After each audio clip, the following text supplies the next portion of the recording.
होते सुना बकरे पर बेटी को लाए गए ना काटे टेढ़े पादप गए सीधों पर आर चलाए गए जिस धारी को दूध पिलाया गया विजहीन सदा तड़पाए गए। ये कहा था मेरे ललई सिंह यादव ने।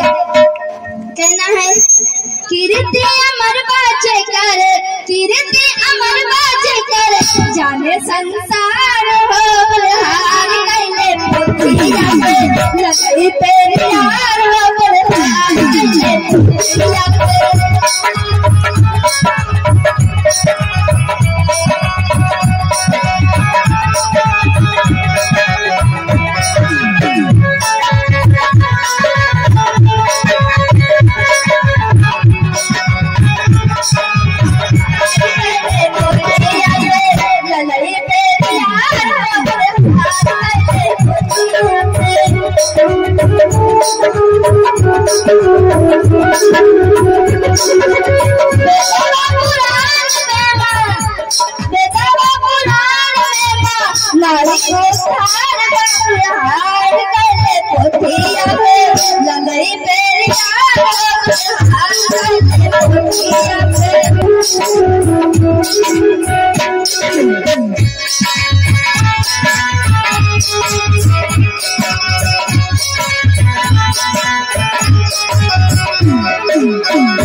सच्ची रामायण लिखे बोले बताई हिंदू धर्म में पिछड़न के भलाई सच्ची रामायण लिखे बोले बताई हिंदू धर्म में पिछड़न के भलाई जान जय बजैया होए जान जय बजैया होए समाज सुधार हो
सदा बनी रहे